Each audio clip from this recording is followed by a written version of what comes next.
Parte V. Artigo 17.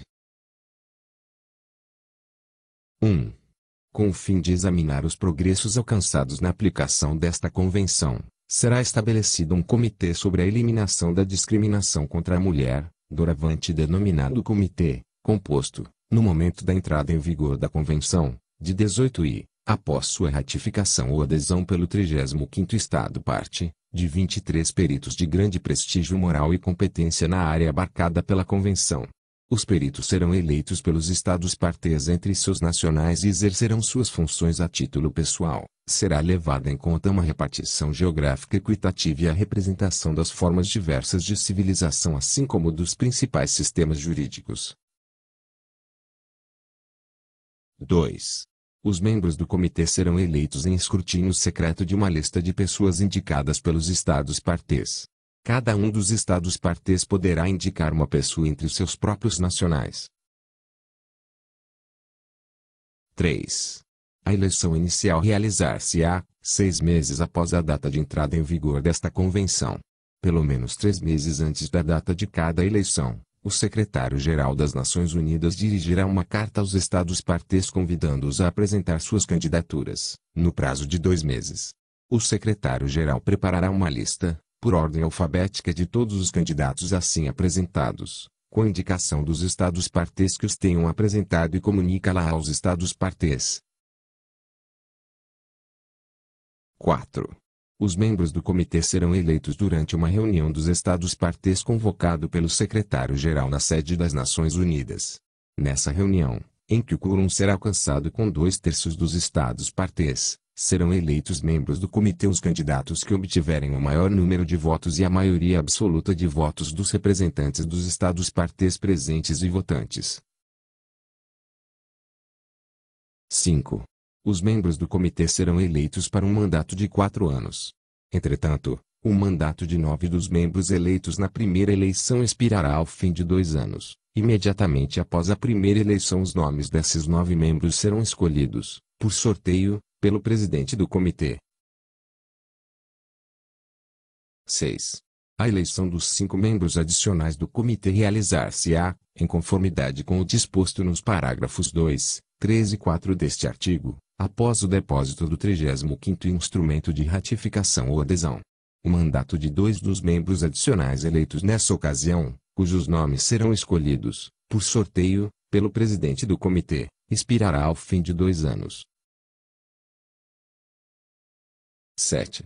Para preencher as vagas fortuitas, o Estado-parte cujo perito tenha deixado de exercer suas funções de membro do comitê nomeará outro perito entre os seus nacionais, sob reserva da aprovação do comitê. 8. Os membros do comitê, mediante aprovação da Assembleia Geral, receberão remuneração dos recursos das Nações Unidas, na forma e condições que a Assembleia Geral decidir, tendo em vista a importância das funções do comitê. 9. O secretário-geral das Nações Unidas proporcionará o pessoal e os serviços necessários para o desempenho eficaz das funções do comitê em conformidade com esta convenção. Artigo 18. 1. Os Estados-partes comprometem-se a submeter ao secretário-geral das Nações Unidas, para exame do comitê, um relatório sobre as medidas legislativas, judiciárias, administrativas ou outras que adotarem para tornarem efetivas as disposições desta convenção e sobre os progressos alcançados a esse respeito. Alínea A. No prazo de 1 ano a partir da entrada em vigor da convenção para o Estado interessado, é. Alínea B. Posteriormente, pelo menos cada 4 anos e toda vez que o comitê a solicitar. 2. Os relatórios poderão indicar fatores e dificuldades que influam no grau de cumprimento das obrigações estabelecidos por esta convenção. Artigo 19. 1. O comitê adotará seu próprio regulamento. 2. O comitê elegerá sua mesa por um período de 2 anos. Artigo 20. 1. O comitê se reunirá normalmente todos os anos por um período não superior a 2 semanas para examinar os relatórios que lhes sejam submetidos em conformidade com o artigo 18 desta Convenção. 2.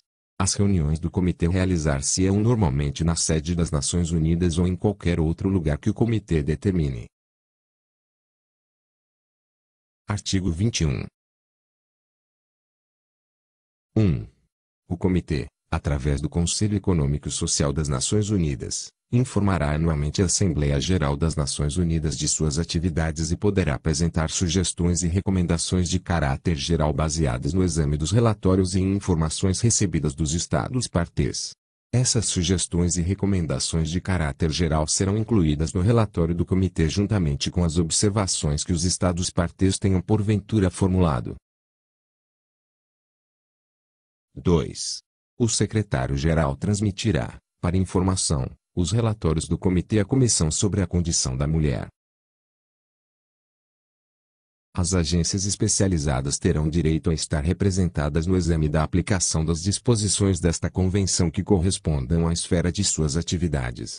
O Comitê poderá convidar as agências especializadas a apresentar relatórios sobre a aplicação da Convenção nas áreas que correspondam à esfera de suas atividades.